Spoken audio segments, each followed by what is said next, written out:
Direct గా point లోకి వచ్చేసిన 3 విషయాలు మీరు తెలుసుకోవాలి. అండ్ ఈ మూడిటికి భారతదేశానికి ఒక సంబంధం ఉంది. మన నేషనల్ ఇంట్రెస్ట్ మనం ముందు పెట్టాలంటే ఇరాన్ బయటకు వచ్చి జై ఇరాన్ జై హింద్ అంటుంది. ట్రంప్ గారు నేటో సమ్మిట్ కి వెళ్ళి మన 32 దేశాలు ఏవైతే ఉన్నాయో నేటోలో ప్రతి ఒక్క దేశం మినిమం 5% డిఫెన్స్ బడ్జెట్ పెట్టాలి మనం అని ఇండైరెక్ట్ గా రష్యాని కొడదామని మాట్లాడుతున్నారు. దీనివల్ల ఇండియా డెఫినెట్ గా ఎఫెక్ట్ అవుతుంది. జోరాన్ మమ్దాని అని ఆయన ఇవాళ డెమోక్రటిక్ పార్టీకి నామినీ అయ్యారు. ఆయన చాలా స్ట్రాంగ్ కంటెండర్. ఆయన న్యూయార్క్ సిటీకి మేయర్ అవడానికి. అది కూడా మన భారతదేశాన్ని ఎఫెక్ట్ చేస్తుంది. ఇన్ఫాక్ట్ ఈ 3 ప్రపంచపు నలుమూలల్లో జరుగుతున్నా కూడా మూడిటికి ఒక కనెక్షన్ ఉంది. బటర్ఫ్లై ఎఫెక్ట్ అంటారు కదా, అలా. ఇది మీకు క్లారిటీగా వీళ్ళు అర్థం కావాలంటే ఇవాళ ఇరాన్ ఏమైనా అరుస్తుంది, జై ఇరాన్ జై హింద్. ఇది నేనంటున్న మాట కాదు, మన లీడర్లు అంటున్న మాట కూడా కాదు. ఇరాన్ ఇవాళ బహిరంగంగా బయటకు వచ్చి భారతీయులందరికీ థ్యాంక్ యూ, ఇజ్రాయెల్ ని అమెరికాని కొట్టడంలో మాతో పాటు నిలబడినందుకు మీ మేలు మేము మర్చిపోలేము అనే మీనింగ్ వచ్చినట్టు ఒక పెద్ద పారాగ్రాఫ్ ఒకటి రాసి Iran in India state media హ్యాండిల్లో వేశారు వాళ్ళు. Of course as expected India దీనికి రెస్పాండ్ అవ్వలేదు, అవ్వకూడదు కూడా. Let me explain.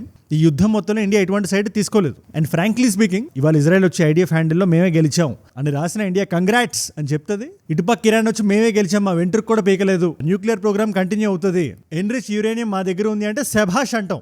ఏది బయటకు వచ్చి పబ్లిక్ గా కాదు, బ్యాక్ ఛానల్స్ ద్వారా. ఈ డిప్లొమసీ ఇవాటి రోజున ఇండియాకి అవసరం. దీనికి రీజన్ ఒకటే, ప్రపంచం అంతా ఇవాళ స్టేట్ ఆఫ్ వార్ లో ఉంది. మీకు 3 ఎగ్జాంపుల్స్ తీసుకుని విడమర్చి చెప్తా. ఇజ్రాయెల్ ఇరాన్ యుద్ధమే తీసుకుందాం. ప్రస్తుతానికి సీజ్ ఫైర్ నడుస్తుంది, కానీ ఎవరికి వాళ్ళు బయటకు వచ్చి మేమే గెలిచామని డైలాగులు చెప్పడం ద్వారా ఒకళ్ళు రెచ్చగొట్టుకుంటున్నారు. మరి అక్కడతో ఆగుతున్నారా?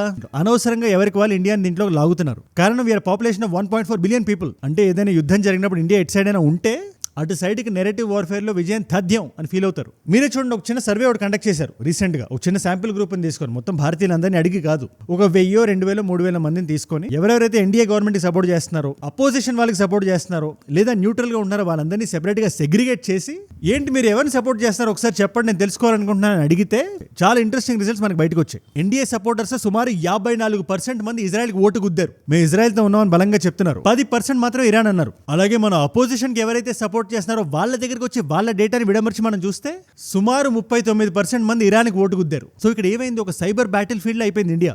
ఎవరి రీజన్స్ వాళ్ళకు ఉన్నాయి. చాలా మంది ఇజ్రాయెల్కి సపోర్ట్ చేస్తున్నారు, ఇంకొంతమంది ఇరాన్కి సపోర్ట్ చేస్తున్నారు. కానీ మన గవర్నమెంట్ మాత్రం చాలా న్యూట్రల్ గా, చాలా డిప్లొమాటిక్ గా బిహేవ్ చేసింది, which is a very very good thing. అందుకోసమని వాళ్ళు ఇరాన్ బయటకు వచ్చి డైరెక్ట్ గా లేదు జై ఇరాన్ జై హింద్ అంటే దాని వెనకాల ఉండే మీనింగ్ మీరు అర్థం చేసుకోవాలి. We have a shared history. But వాళ్ళు కశ్మీర్ ఇష్యూ జరిగిన ప్రతిసారి 2017 మీరు చూసుకోండి, పెహల్గాం దాడి తర్వాత చూడండి, వాళ్ళు పాకిస్తాన్ పక్కన నిలబడ్డారు. At the same time business పరంగా చూసినా, కశ్మీర్ మ్యాప్ ని కరెక్ట్ గా రిప్రజెంట్ చేయడం పరంగా చూసినా, కరెక్ట్ గా కశ్మీర్ మ్యాప్ వేసి అతి కొన్ని దేశాల్లో ఇరాన్ కూడా ఒకటి ఉంది. వేరే ఇజ్రాయెల్ మన మ్యాప్ కరెక్ట్ గా ఏదు, మన ముక్కని తీసుకెళ్లి పాకిస్తాన్ లో కలిపేస్తుంది. కొన్నిసార్లు పాకిస్తాన్ అడ్మినిస్ట్రేట్ కశ్మీర్ అంటుంటది. బట్ కశ్మీర్ ఇష్యూ వచ్చేసరికి ఇండియా పక్కన నిలబడుతుంది. మీకు అర్థమవుతుంది జియో పాలిటిక్స్ ఎంత కాంప్లెక్స్ గా ఉంటాయి, అంతకన్నా ఎక్కువ ఇంటర్ కనెక్టెడ్ గా ఉంటాయి. చిన్న ఎగ్జాంపుల్ ఇస్తా. ఇప్పటి వరకు మనం మాట్లాడిన ఇరాన్ ఇజ్రాయెల్ ఎగ్జాంపుల్ కాసేపు అలా పక్కన పెట్టి 2 ఇష్యూస్ గురించి మనం మాట్లాడదాం. 2 దీనికి కనెక్ట్ అయ్యి ఉన్నాయి మన నేషనల్ ఇంట్రెస్ట్ కి. ఒకటి నేటో సమ్మిట్ జరిగింది హేగ్ లో. అక్కడ ట్రంప్ గారు వెళ్ళారు, ఆయన డాడీ అని పిలిచారు. ఆయన మళ్ళీ యాజ్ యూజువల్ గా కీ ఇచ్చిన బొమ్మలాగా Asim Munir is a great leader, ఇండియాతో న్యూక్లియర్ యుద్ధాన్ని ఆపడానికి అసీం మునీర్ హెల్ప్ చేశాడు, ఆయన వీరుడు ధీరుడు సూర్యుడు అని చెప్పి ఆకాశానికి ఎత్తేశారు. And in fact I had the general who was very impressive. The general from Pakistan was in my office. But ఈ చిల్లర్ పంచాయతీని పక్కన పెడితే ఒక చాలా ఇంపార్టెంట్ డెసిషన్ తీసుకున్నారు. నేటోలో ఉండే ప్రతి దేశం మినిమం 5% స్పెండ్ చేయాలి డిఫెన్స్ మీద అని. అంటే సింపుల్ గా చెప్పాలంటే ఆయుధాల మీద, మిలిటరీ ఎక్విప్మెంట్ మీద. దాని పర్యవసానాల గురించి మనం మాట్లాడదాం. మన నేషనల్ ఇంట్రెస్ట్ మనం ముందు పెట్టుకొని అట్ ద సేమ్ టైం నిన్న మొన్న న్యూయార్క్ మేయర్ ప్రైమరీస్ లో జోరాన్ మమ్దాని అనే వ్యక్తి డెమోక్రటిక్ నామినీగా సెలెక్ట్ అయ్యాడు. సరే ఎక్కడో న్యూయార్క్ లో ఏదో జరిగితే మనకేంటి సంబంధం అని అడిగితే అది కూడా మన ఇండియా బ్లాక్ కి లింక్ ఉంది. దాన్ని మీ అందరికీ అర్థమయ్యేలా సింపుల్ గా ఎక్స్ప్లెయిన్ చేస్తాం. అండ్ నా సైడ్ నుంచి ఇలాంటి వీడియో మీకు రోజుకోటి వస్తుంది every single day. Local issues నుంచి మొదలుపెట్టి మన నేషనల్ ఇంట్రెస్ట్ ని ముందు పెట్టి జియో పాలిటిక్స్ దాకా ప్రతి ఒక్కటి మాట్లాడి అందరికీ అర్థమయ్యే విధంగా ఒక 15-20 నిమిషాలు వీడియో చేసి మీ ముందు పెట్టేస్తాం. మీరు చాలా మంది వీడియోస్ ని డైలీ చూస్తున్నారు, ఒక నాలెడ్జ్ పిల్ల కన్స్యూమ్ చేస్తారు. దానివల్ల ఎంత మంది కొత్త వాళ్ళకి రీచ్ అవుతున్నాయి తెలుసా ఈ వీడియోలో. అలాంటి కొత్త వాళ్ళు మీరు ఒకవేళ ఉంటే నేను వీడియో పెట్టగానే మీ దాకా రావాలంటే మీరు ఏం చేయాలి, కింద కనబడే సబ్స్క్రైబ్ బటన్ నొక్కి పెట్టేసుకోండి. డన్. ఈ కాంటెక్స్ట్ గురించి మీకు మొత్తం అర్థం కావాలంటే నేటో అంటే ఏంటో మీరు తెలుసుకోవాలి. నార్త్ అట్లాంటిక్ ట్రీటీ ఆర్గనైజేషన్ అంటే ఏంటో సింపుల్ గా చెప్పాలంటే ఇది 1949 నుంచి వస్తున్న ఒక మిలిటరీ అలయన్స్. దీని హైరార్కీలో అమెరికా చాలా స్ట్రాంగ్ గా ఉంటుంది. అండ్ ఇండైరెక్ట్ గా అమెరికానే ఈ నేటో కంట్రీస్ అన్నిటికీ అన్అఫిషియల్ డాడీ అని. ఇది నేను అంటున్న మాట కాదు, నేటో హెడ్ ఒక అతను ఉన్నాడు మార్క్ రుటే అని. ఆయన డైరెక్ట్ గా ట్రంప్ గారు డాడీ అని పిలిచాడు. మీరే వినండి ఒక్కసారి. Then it's easy to stop them. And then daddy has to sometimes use strong language. ఇది మీడియాలో చాలా పెద్ద న్యూస్ అయిపోయింది. బట్ ఆయన చెప్పిన దాని కాంటెక్స్ట్ ఏంటంటే ట్రంప్ గారి గురించి మనందరికీ తెలిసిందే కదా. ఎక్కడే యుద్ధం జరిగినా, అసలు యుద్ధం జరగకపోయినా కూడా ఆ యుద్ధాన్ని ఆయనే మొదలుపెట్టిన యుద్ధాన్ని సీజ్ఫైర్ అని చెప్పి ఆ దేశాలకు కూడా తెలియకుండా ఆయనే ఆపేసి, ఆ యుద్ధాన్ని నేనే ఆపాను కదా అని చెప్పి నోబెల్ ప్రైజ్ నాకు కావాలని చెప్పి ఆయనే అడిగేసి మొత్తం ప్రపంచం మొత్తాన్ని గజిబిజి గందరగోళం చేస్తున్నాడు ఆయన. అలా చేసే క్రమంలో ఆ రెండు దేశాలు ఏవైతే ఉంటాయో అవి ఫ్రెండ్లీ నేషన్సా ఎనిమీ నేషన్సా ఏవి పట్టించుకోడు. ఆ రెండు దేశాలు రెండు చిన్న పిల్లలు, వాళ్ళిద్దరు కొట్టుకుంటుంటే నేను వెళ్ళి కమ్ ఆన్ గాయ్స్ అని చెప్పి ఆపాను. ఆపడమే కాదండో, ఒక చిక్కటి ట్రేడ్ డీల్ కూడా ఆఫర్ చేశాను. నాకున్నంత తెలివి వాళ్ళకి లేదు కాబట్టి ఇప్పటిదాకా వాళ్ళు కొట్టుకుంటూ ఉన్నారు, కానీ ప్రస్తుతానికి ఆగిపోయారు అని చెప్పి అదే లాజిక్ ఇజ్రాయెల్ కి ఇరాన్ కి కూడా వాడాడు. వాళ్ళిద్దరు స్కూల్ పిల్లల్లా కొట్టుకుంటుంటే నేను ప్రిన్సిపల్ లా వెళ్ళాను అని ఆయన సెల్ఫ్ డబ్బా ఆయన కొట్టుకుంటుంటే పక్కన నిలబడిన mark some times daddy has to come in అని ఆయన పాయింట్ ఆఫ్ వ్యూ ఆయన ముందు పెట్టాడు. ఈ కూడా lot of flak for that. జనాలకు నచ్చలేదు ఆ పదాన్ని అలా వాడడం. ముఖ్యంగా వేరే కంట్రీస్ ఉంటాయి కదా, జర్మనీ కానీ స్పెయిన్ కానీ యూకే కానీ, వాళ్ళందరికీ డాడీ అంటే వాళ్ళ సిటిజన్స్ వాళ్ళు చూసి ఏమంటారు మీరే ఆలోచించండి ఒకసారి. ఎనీవేస్ అదొక చిన్న చమక్ కూడా జరిగింది నేటోలో. మీరు కూడా మీమ్స్ లో చూసుంటారు Trump is the new daddy అని. సరే దాన్ని కాసేపు తీసి అలా పక్కన పెడితే ఒక వెరీ వెరీ ఇంపార్టెంట్ డెసిషన్ తీసుకున్నారు. అదేంటి, నేటోలో ఉండే ప్రతి దేశం 32 దేశాలు ఉన్నట్టున్నాయి. ఆ 32 దేశాలు 2035 వచ్చేసరికి వాళ్ళ డిఫెన్స్ బడ్జెట్ 5% ఉండాలి వాళ్ళ జీడిపిలో. చిన్న దేశాలకి ఇది ఓకే అనిపించచ్చేమో గానీ మీరు జర్మనీ లాంటి దేశం తీసుకోండి, వాళ్ళ 3వ పొజిషన్ లో ఉంది గ్లోబల్ వరల్డ్ ఆర్డర్ లో జీడిపికి సంబంధించి. అంత పెద్ద మొత్తంలో 5% అంటే $225 బిలియన్. చిన్న అమౌంట్ అది. శాంతికి బ్రాండ్ అంబాసిడర్ ని నేను అని చెప్పుకునే ట్రంప్ గారు ఈ మూవ్ ని పుష్ చేశారాయన. మనం 32 దేశాల్లో ప్రతి దేశం స్పెండ్ చేద్దాం, కొత్త టెక్నాలజీలు రెడీ చేద్దాం, కొత్త ఆయుధాలు మన దగ్గర పెట్టుకుందాం, మనమే స్ట్రాంగ్ అవుదాం అని చెప్పి ఆయన చెప్తూ, When the Allies reach this number, it will add more than $1 trillion a year. Think of that, $1 trillion per year. Anyways US లో 3.5% ఉంది యాన్యువల్ బడ్జెట్ లో. యూఎస్ అనేది $25 ట్రిలియన్ ఎకానమీ, అందులో 3.5% అంటే ఎంత? అలాగే జర్మనీ, స్పెయిన్, ఫ్రాన్స్, యూకే. మీరు ఒకసారి ఆలోచించండి, ఇది ఎవరికి అన్నిటికన్నా పెద్ద దెబ్బ. జస్ట్ అలా కళ్ళు మూసుకొని ఆలోచిస్తే ఫస్ట్ మీకు కనబడిన దేశం ఏంటి? రష్యానే కదా. ఇవాళ రోజున రష్యా చాలా డబ్బులు యుక్రెయిన్ యుద్ధంలో పెట్టింది. ఇదే యుక్రెయిన్ కి సంబంధించిన జెలెన్స్కీ ఆయన లాస్ట్ టైం ఏప్రిల్లో కలిశాడు ఈ ట్రంప్ ని, పోప్ చనిపోయినప్పుడు. దానికన్నా ముందు ఫిబ్రవరిలో. ఈ ఫిబ్రవరి మీటింగ్ చాలా ఫేమస్ అయింది, దాని మీద మనం వీడియో కూడా చేసాం. ఆయన ఓవెల్ ఆఫీస్ లో కూర్చోపెట్టి మరీ పరువు తీసి పంపించాడు డొనాల్డ్ ట్రంప్. అలాంటి ట్రంప్ దగ్గర మళ్ళీ కూర్చొని అదొక 1 అవర్ మీటింగ్ లా జరిగింది. అది ప్రెస్ కి ఇవ్వలేదు, అంటే వాళ్ళు ఏం మాడుకున్నారు మనకు తెలియదు. బయటకు వచ్చి ఒకరినొకరు తెగ పొగిడేసుకున్నారు. ట్రంప్ గారు జెలెన్స్కీ గారు ఇంత మంచిగా నాతో ఎప్పుడూ లేరు అని చెప్పి ఆయన అంటుంటే, జెలెన్స్కీ గారు ట్రంప్ గారు మేము కలిసి కొలాబరేట్ అవుతాం, డిఫెన్స్ ఎక్విప్మెంట్ ని పంచుకుంటాం, నేటో కంట్రీస్ మాకు హెల్ప్ చేయాలి, రష్యాకి అడ్డంగా నిలబడాలి. ఇన్ఫాక్ట్ ఈ ట్రంప్ అనే వ్యక్తి మానవ జాతికి ఆనిముత్యం.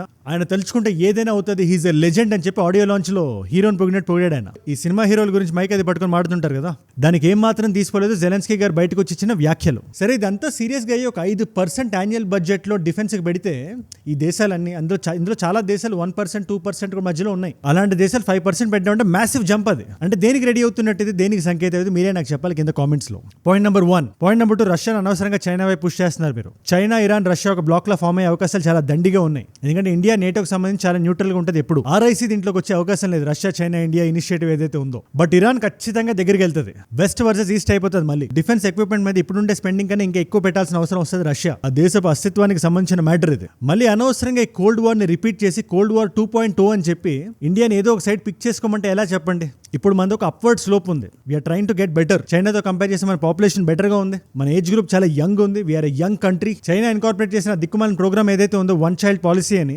అన్నెసరీగా చైనాను ఒక ముసలి దేశం కింద మార్చేసింది. దీని మీద జర్మనీలో చాలా రేసిస్ట్ జోక్ కూడా ఒకటి వచ్చింది, నేను చూసాను అది రీసెంట్ గా.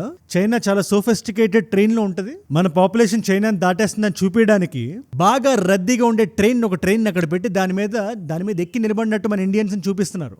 ఏ జర్మనీ? నేటోలో ఉండే అదే Germany. Depicting India's population overtaking China is being criticized by several Indians for being racist. ఇవాళ ప్రపంచం కొంచెం కళ్ళు తెరవాలి. ఆ మూసుకుపోయిన కళ్ళు ఉన్నాయి కదా, అది ఓపెన్ చేసి చూస్తే చైనా బ్రిడ్జ్ కనబడుతుంది, మన హైటెక్ ఇన్ఫ్రా కనబడుతుంది. ఒప్పుకుంటా కరప్షన్ ఉంది, ఇంకా బెటర్ అవ్వాల్సిన స్కోప్ ఉంది. బట్ అది వేరే కంట్రీ వచ్చి మనకు లెక్చర్ ఇవ్వాల్సిన అవసరం లేదు కదా. ముఖ్యంగా హోలోకాస్ట్ చేసిన జర్మనీ వచ్చి మనకు చెప్పాల్సిన అవసరం అంతకన్నా లేదు. అనవసరంగా రష్యాతో గొడవ పడ్డాం కదా అని శాంక్షన్లు పెట్టాం కదా అని ఇండియాని ఫాలో అవ్వమన్నాం కదా అని చెప్పి మనం డిఫెన్స్ స్పెండింగ్ రష్యా నుంచి తగ్గిస్తే మన మీదే దాడికి వచ్చే దేశాలతో USA ఫ్రెండ్షిప్ చేస్తుంది. ఇవాళ రోజున అసీం మునీర్ని పొగుడుతున్న ట్రంప్. అంటే దీన్ని ఎలా వర్ణించాలో, దీని గురించి వర్ణించడం నా దగ్గర ఉన్న డైలాగ్ నిజంగా సరిపోవట్లేదు. అంటే మేము ఎట్ సైడ్ ఉండాలి. మీరు ఇండియాని సైడ్స్ పిక్ చేసుకోమని ఫోర్స్ చేయట్లేదు, సైడ్స్నే ఇండియాని పిక్ చేసుకోమని ఫోర్స్ చేస్తున్నట్టుంది. ఇరాన్ చాలా పెద్ద ఎగ్జాంపుల్ దానికి. ఇవాళ రెండు దేశాలు, ఇజ్రాయెల్ కానీ ఇరాన్ కానీ, ఇండియా మమ్మల్ని సపోర్ట్ చేసినందుకు థ్యాంక్ యూ సో మచ్ అని అటు ఇజ్రాయెల్ అంటది, ఇటు ఇరాన్ అంటుంది. అలాగే నేటో దేశాల్లో డిఫెన్స్ బడ్జెట్ పెరిగి రష్యాతో ఏదైనా గొడవ అయితే మా సైడ్ ఉండమని చెప్పి ఇటు నేటో అంటది, అటు రష్యా అంటది. రేపు పొద్దున్న హెల్ప్ అదే సాయాన్ని, ఇది మా హక్కు, ఇది మా అధికారం అని డిమాండ్ చేసే జెలెన్స్కీ కూడా ఇండియా మీద లెక్చర్ ఇచ్చే రోజు వచ్చినా రావచ్చు. అందుకే we need good leaders. Diplomatic గా మన పాయింట్ మనం ముందు పెట్టాలి, వోలటైల్ గా ఉండకూడదు, ఉన్న మాట మీద నిలబడాలి. అందరితో డిప్లొమాటిక్ ఇంట్రెస్ట్ మనం మెయింటైన్ చేస్తున్నాం, మన నేషనల్ ఇంట్రెస్ట్ మనం ముందు పెట్టుకోవాలి. ఏ భారతీయుడికైనా భారతదేశం కన్నా ఇజ్రాయెల్ ముందు రాకూడదు, ఇరాన్ ముందు రాకూడదు, నేటో కంట్రీస్ ముందు రాకూడదు, రష్యా ముందు రాకూడదు, భారతదేశం మాత్రమే ముందు రావాలి. మన దేశపు ఇంట్రెస్ట్ దాటిన తర్వాతే మన డిప్లొమసీ బిగిన్ అవ్వాలి. ఇది నేను వీడియో చూస్తున్న ప్రతి ఒక్కరికి చెప్తున్నా. ఇవాళ రోజున మన శుభాంశు శుక్లా గారు నేను ఈ వీడియో షూట్ చేస్తున్న టైంకి ఐఎస్ఎస్ దగ్గరికి వెళ్తున్నారు, international space station. Is it normal feet? దాన్ని డౌన్ ప్లే చేసే అధికారం ఎవరికి ఉండకూడదు, మనం సెలబ్రేట్ చేయాలి దాన్ని. మన ఇస్రోలో గగన్యాన్ మిషన్ అని 2027 మనం రంగం సిద్ధం చేస్తున్నాం. ఆ మిషన్ ఇవాళ ఇలాంటి వ్యక్తి స్పియర్ హెడ్ చేస్తే దాని పర్యవసానాల్లో దాని రిజల్ట్ ఎలా ఉంటుంది మన అందరికీ తెలుసు కదా. ఇవాళ స్పేస్ ఎక్స్ క్రూ లో మెంబర్ ఆయన, దట్ ఈస్ ఇండియా. రైల్ మీద జనాలు ఎక్కి కూర్చున్నట్టు చూపించి మీరు సంకల్ గుద్దేసుకుంటే మీ కళ్ళ ముందే మిమ్మల్ని దాటేస్తుంది ఇండియా. మాలో ఏమైనా ప్రాబ్లమ్స్ ఉంటే అది మేము చూసుకుంటాం. బయట దేశం వాళ్ళు చెప్పడం కాదు, ఆ బయట దేశం వాళ్ళు చెప్పిన దానికి మనం ప్రలోభపడడం కూడా కాదు, కరెక్ట్ కాదు. ఇవాళ లాంచ్ ప్యాడ్ లో కూర్చొని నమస్కార్ వాట్ ఎ రైడ్ అంటే namaskar from space. That is an Indian there. Anyways నేటోలో జరుగుతుంది. ట్రంప్ గారు ఆయన ఇన్ఫేమస్ ట్రేడ్ బ్లాక్ మెయిల్ ఏదైతే ఉందో అది స్పెయిన్ మీద చేస్తున్నారు ఇవాళ రోజున. స్పెయిన్ చెప్తుంది డైరెక్ట్ గా, మీరు సడన్ గా 5% అంటే ఎలా పెంచగలుగుతాం మేము 10 సంవత్సరాల్లో, పెట్టకపోతే ట్రేడ్ శాంక్షన్లు పెడతాం, మీరు మాకు ఎక్కువ డబ్బులు కట్టాల్సి ఉంటుంది, ట్యాక్స్లు పెంచేస్తామని చెప్పి బెదిరిస్తున్నాడు ఆయన. I think it's too bad. So we'll make it up. You know what we're going to do? We're negotiating with Spain on a trade deal. We're going to make them pay twice as much. And I'm actually serious about that. We're going to make Spain... friendly neighbours తోనే ఆయన అలా ఉంటే hostile nations ఎలా ఉంటాడో మీ ఊహకే వదిలేస్తున్నా. ఆయన impeach చేద్దాం అని చెప్పి ఇవాళ రకరకాల మంది చూస్తున్నారు. అందులో అలెగ్జాండ్రియా ఒకాసియో అని ఈ డెమోక్రాటిక్ రిప్రజెంటేటివ్ ఫ్రమ్ న్యూయార్క్, అలాగే టెక్సస్ నుంచి అల్ గ్రీన్ అని చెప్పి ఆయన ఏమంటున్నాడు మీరే వినండి ఒకసారి. Because I believe that the President of the United States has committed an impeachable act. H-Res 57 addresses abuse of presidential powers. ఇదంతా దేనికి సంకేతం? ఆ దేశంలో ఇవాళ చాలా డివైడ్ అయిపోయింది, the entire population of USA. And ఇది ఇండియాకి సంబంధం లేదు అనే విషయాన్ని మీరు మైండ్ లోంచి తీసి పక్కన పెట్టండి ఒకసారి. జోరాన్ మమ్దాని అని అగైన్ ఆయన మీద జనాలు చీలిపోయారు. నవంబర్లో మేయర్ ఎలక్షన్స్ జరుగుతుంటాయి. అండ్ అమెరికాలో ఎలక్షన్స్ ఎట్లా జరుగుతాయంటే, ఒక ఊరు ఉంది, ఫర్ ఎగ్జాంపుల్ న్యూయార్కే ఉంది. ఆ ఊరిలో 18 సంవత్సరాలు దాటిన ప్రతి ఒక్కరు ఇద్దరు రిపబ్లిక్ లా గానీ డెమోక్రాట్ లా గానీ వాళ్ళు సైన్ అప్ చేసుకోవచ్చు. అలాంటి న్యూయార్క్ లో ఉండే డెమోక్రాట్స్ అందరూ కలిపి మా డెమోక్రాటిక్ పార్టీ రిప్రజెంటేటివ్ లా మేయర్ లా నాకు ఈ వ్యక్తి కావాలి అని ఓటింగ్ వేస్తారు. ఇద్దరు నిలబడితే అందులో జోరాన్ మమ్దాని ఒకడు. ఆయన ఎక్స్ట్రీమ్ లెఫ్ట్ పర్సన్, ఆయన కంప్లీట్ కమ్యూనిస్ట్ కిందకు వస్తాడు. ఆయన మనకి మీరా నాయర్ అని చెప్పి మన ఇండియన్ ఆవిడ, సలాం బాంబే అనే సినిమా డైరెక్టర్ ఆవిడ, హర్స్ అని జోరాన్ మమ్దాని. ముందు ఆయన వర్షన్ చెప్పేస్తాం మీకు. న్యూయార్క్ లాంటి ప్లేస్ ఆయన మేయర్ అవడం వల్ల ఆయన ఏమంటాడు, రిపబ్లికన్స్ పార్టీ ఈసారి బలంగా గెలిచింది కదా, అది ఎందుకు అలా గెలిపించారని చెప్పి న్యూయార్కర్స్ నేను అడిగితే వాళ్ళు ఒకటే మాట అన్నారు, కాస్ట్ ఆఫ్ లివింగ్ పెరిగిపోయింది. 4 ఏళ్ల క్రితం మేము కొనగలిగేది కూడా ఇవాళ కొనలేకపోతున్నాం. Capitalism is taking over. అందుకోసం నన్ను గెలిపించారు, ఓట్లు గుద్ది మరి నన్ను మేయర్ క్యాండిడేట్ లా పెట్టారు. ఇంకా చాలా మంది ఏమంటారు, లేదు ఈయన గెలిచినట్టు కాదు కదా, ఆయన జస్ట్ ఇప్పుడు డెమోక్రటిక్ పార్టీ రిప్రజెంటేటివ్ మాత్రమే, ఆయన నామినీ మాత్రమే. నవంబర్లో ఎలక్షన్లు జరుగుతాయంటే అలా కరెక్ట్ కాదు. అది న్యూయార్క్ లో అనాదిగా వస్తున్న పాయింట్ ఏంటి, డెమోక్రాట్సే గెలుస్తారు, రిపబ్లికన్స్ గెలవరు. It's highly blue. ఆ సిటీకి ఉండే ట్రాక్ రికార్డ్ అలాంటిది. సో డెమోక్రటిక్ పార్టీ నుంచి ఎవడైనా నామినీ అయ్యాడంటే ఆయన గెలిచేసినట్టే. నౌ ఆయనకి అగేన్స్ట్ గా యూఎస్ లో చాలా మంది ఉన్నారు, ఇంక్లూడింగ్ డొనాల్డ్ ట్రంప్. ట్రంప్ గారు ఏమంటారు, ఈజ్ అ సోషలిస్ట్ లూనటిక్. అలాంటి వ్యక్తిని న్యూయార్క్ ఎన్నుకుందంటే ఇంకా న్యూయార్క్ పరిస్థితి ఎట్లుంటుందో మీ ఊహకే వదిలేస్తానని చెప్పి ఆయన అంటున్నాడు. ఈ బెన్ షపీరో, చార్లీ కర్క్ వీళ్ళందరూ ఏమంటారు, they are very clear. The moment socialism గానీ కమ్యూనిజం గానీ అమెరికాని టేక్ ఓవర్ చేస్తే అమెరికన్ కోర్ ఫిలాసఫీ వాల్యూస్ ఏవైతే ఉంటాయో అవి పడిపోయినట్టే. సింపుల్ గా చెప్పాలంటే ఇదే జోరాన్ మమ్దాని అనే వ్యక్తి బ్లాక్ కమ్యూనిటీస్ దగ్గర పోలీసులు ఉండకూడదు అని మాట్లాడిన వ్యక్తి. తను కొలంబియా యూనివర్సిటీలో 2024లో హ్యామిల్టన్ హాల్ అని ఉంటుంది, దాని పేరు మార్చి హింద్ హాల్ అని పెట్టారు. ఎందుకు, ఒక 6 సంవత్సరాల పాలెస్టైన్ పాప, ఆ పాప ప్రాణం పోయింది, ఆవిడ గుర్తుగా పెట్టారు అని చెప్పి ఒకవైపు ఈయనంటుంటే, renamed the hall in Colombia from Hamilton Hall to Hind Hall. They were honoring a 6-year-old Palestinian girl who was killed in her car watching as her parents had been killed. లేదు ఈయన proper pro Palestine supporter. ఈయన వస్తే juice గానీ Israelis గానీ అంతెందుకు హిందువులకు కూడా New York లో ఎవరైతే ఉన్నారో వాళ్ళందరి మీద డిస్క్రిమినేషన్ ఉంటుంది. న్యూయార్క్ టైమ్ స్క్వేర్ లో ఈయన మాట్లాడిన మాటలు మీరే వినండి, హిందువులకు అగేన్స్ట్ గా అని చెప్పి రిపబ్లికన్ సైడ్ వాళ్ళు అంటున్నారు. ఈయన ఒక ర్యాప్ సాంగ్ ఏదో ముందు పెట్టి, ఈయన ఒక ఫెయిల్డ్ ర్యాపర్.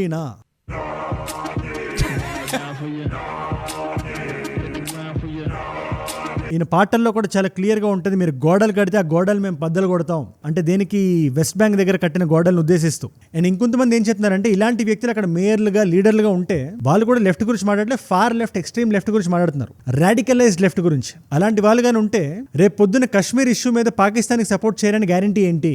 ఈ బ్రిగేడ్ ఏదైతే ఉందో అది భారతదేశం మీద కూడా వస్తుంది. ఇవాళ రోజున కూడా ఒక section of the US Pakistan administrate Kashmir, Indian occupied Kashmir అని పిలుస్తుంది. గాజాని కశ్మీర్ ని హైఫనేట్ చేయడానికి చూస్తుంది. అది మన నేల, అది దాని మీద డిబేట్ లేదు కదా. ఏ కాగితం చూపిస్తారు వాళ్ళు? అగైన్ ఈ పర్టికులర్ మేయర్ క్యాండిడేట్ ఎవరైతే ఉన్నారో ఈ జోరాన్ మమ్దాని, ఆయన గురించి వీడియో కాదు, రెండు సైడ్స్ ఏమనుకుంటున్నారో చెప్పాను మీకు. And then you tell me what you feel. అమెరికాలో ఈ వీడియో చూస్తున్న వాళ్ళు ఎవరైనా ఉన్నా, న్యూయార్క్ నుంచి వీడియో చూస్తున్న వాళ్ళు ఎవరైనా ఉన్నా, లెట్ మీ నో. నేను ఏదైనా పాయింట్ మిస్ అయ్యాను ఆయన గురించి, ఏదైనా పాయింట్ మీరు యాడ్ చేద్దాం అనుకున్నా, feel free to right it down in the comments. ఈ చార్లీ కర్క్ గారు కూడా చెప్పిన మాటలు చాలా వైల్డ్ గా ఉన్నాయి కాబట్టి ఇక్కడ నేను తీసుకురావట్లేదు దాన్ని. But is trying to equate 2011 లో న్యూయార్క్ లో ట్విన్ టవర్స్ దగ్గర ఏమైందో దాన్ని దీన్ని ఈక్వేట్ చేయడానికి చూస్తున్నారు ఆయన. ఈ 3 ఇన్స్టెన్సెస్ లో కామనాలిటీ ఉంది. ఇరాన్ జై హింద్ అనడంలో అయినా, నేటో కంట్రీస్ 5% డిఫెన్స్ బడ్జెట్ పెంచడంలో అయినా, న్యూయార్క్ మేయర్ నామినీ కింద జోరాన్ మమ్దాని గారు అవ్వడం అయినా, ఇండియాకి అవసరం లేని ఇండియా వద్దనుకున్న యుద్ధంలోకి ఇండియాని లాగడానికి చూస్తున్నారు. మనం చాలా జాగ్రత్తగా మన గేమ్ ఆడాలి, మన చెస్ గేమ్ ని జియో పాలిటిక్స్ లో. దీని మీద మీరే ఉంటారు? Let me know down in the comments. కింద ఒక మంచి డిస్కషన్ ఫార్ములా పెడదాం, అందరం మాట్లాడాలి. ఇవాళ మల్టిపుల్ చాయిస్ క్వశ్చన్ మీ అందరికీ. నేటోలో మెంబర్ అయినా యూరోపియన్ యూనియన్ లో మెంబర్ కాని దేశం ఏంటి? జాగ్రత్తగా వినండి. నేటోలో మెంబర్ అయినా యూరోపియన్ యూనియన్ లో మెంబర్ కాని దేశం. Option A Spain, option B is Poland, option C is Norway, option D is Hungary. తెలిస్తే కింద రండి. తెలుసుకుందాం అనుకుంటే నా ఇన్స్టాగ్రామ్కి వచ్చేసేయండి, అజయ్ ఫ్రమ్ అని రాస్తుంటే వచ్చేస్తుంటుంది, అజయ్ ఫ్రమ్ ఏజూడ్ అని. టిక్ మార్క్ ఉంటుంది, వెరిఫైడ్ ప్రొఫైల్, 1+ మిలియన్ ఫాలోవర్స్ ఉంటారు. It's easy. అక్కడ ఇలాంటి వీడియోస్ ని రీల్స్ లో చూడొచ్చు. నా లైఫ్ లో నా చుట్టూ ఏమైనా జరుగుతున్నా తెలుసుకోవచ్చు. స్టోరీస్ ని, లేటెస్ట్ న్యూస్ ని స్టోరీస్ లో చూడొచ్చు. అండ్ ఇలాంటి వీడియో ఐడియా టాపిక్స్ ఏదైనా ఇద్దాం అనుకుంటే ఇవ్వచ్చు. ప్లస్ ఇలాంటి క్వశ్చన్స్ ఆన్సర్స్ కూడా స్టోరీస్ లో చూడొచ్చు. ఒకవేళ ఇక్కడ లేకపోయినా ఏజూడ్ రీల్స్ అని మన టీం నడుపుతున్న పేజే అది, అక్కడ ఖచ్చితంగా పెట్టేయమంట. Definitely check it out. And మనకి 2 అదర్ యూట్యూబ్ ఛానల్స్ ఉన్నాయి, ఏజూడ్ క్లిప్స్ అని, ఏజూడ్ గ్లోబల్ అని. ఇదే కాంటెంట్ ఒకవేళ ఇంగ్లీష్ లో మీరు కన్స్యూమ్ చేద్దాం అనుకుంటే, మీ ఫ్రెండ్స్ కి మీరు షేర్ చేద్దాం అనుకుంటే, ఏజూడ్ global is a great channel. Or ఏజూడ్ క్లిప్స్ మీరు షార్ట్స్ చూద్దాం అనుకుంటే definitely subscribe and support. And మీరు ఇక్కడ దాకా నా వీడియోలో వచ్చారంటే నా వీడియోస్ మిమ్మల్ని ఆకట్టుకుంటే ఒక వాల్యూ పొందుతున్నారు. Thank you so much for that. మీరు ఇస్తున్న ఈ వాచ్ టైం, మీ రిటెన్షన్ నాకు కొండంత బలాన్ని, ధైర్యాన్ని ఇస్తుంది. లేదు రోజు మాట్లాడాలి, నిర్భయంగా మాట్లాడాలి, వరల్డ్ ఇష్యూస్ ని, మన నేషనల్ ఇంట్రెస్ట్ ని ముందు పెట్టి మాట్లాడాలి అనే విషయం వైపుగా నన్ను తోస్తుంది. దానికి మీరే నా ప్రేరణ. Yo my inspiration. మీరు ఇలా రోజు పడుకునే ముందు నా వీడియోని చూడడం వల్ల ఎంత మంది కొత్త వాళ్ళకి రీచ్ అవుతున్నాయి తెలిసే ఇలాంటి వీడియోస్. అండ్ అలాంటి కొత్త వాళ్ళు మీరు ఒకళ్ళైతే, నేను వీడియో పెట్టగానే మీ దగ్గర రావాలంటే మీరు ఏం చేయాలి? కింద కనబడే సబ్స్క్రైబ్ బటన్ నొక్కి పెట్టేసుకోండి. సబ్స్క్రైబ్ చేశారుగా? Done. And by the way 2 complimentary videos పెడుతున్నాను. సీజ్ ఫైర్ అని చెప్పిన తర్వాత కూడా ఇజ్రాయెల్ బహిరంగంగా బయటకు వచ్చి మరీ ట్రంప్ పరువు తీసింది. అది ఎలా చేసింది, ఏం చేసింది, ఏ జెట్స్ ని గాల్లోకి పంపించింది అనే సందేహం మీకు వస్తే ఆ వీడియో ఇక్కడ ఉంది, చాలా క్లియర్ గా ఎక్స్ప్లెయిన్ చేశా. లేదా ఇదే కాన్ఫ్లిక్ట్ లో అనవసరంగా ట్రంప్ ఎలా తలదూర్చారు, ఆ సీజ్ ఫైర్ డ్రామా ఎట్లా ఆడాడు అనే డౌట్ మీకు వస్తే ఆ వీడియో ఇక్కడ ఉంది. మీకు ఏ వీడియో ఇంట్రెస్ట్ ఉంటే ఆ వీడియోని చూడండి. నేను మిమ్మల్ని మళ్ళీ రేపు కలుస్తా. మనందరం కలిసి పెరగాలి, కలిసి ఎదగాలి. Let us all grow together. Let us all rise together. Rise above ignorance. Rise above arrogance. Rise above hate. ఏజూడ్ అంటే మనం. జై హింద్, జై భారత్, జై ఆంజనేయ. ఓం నమః శివాయ.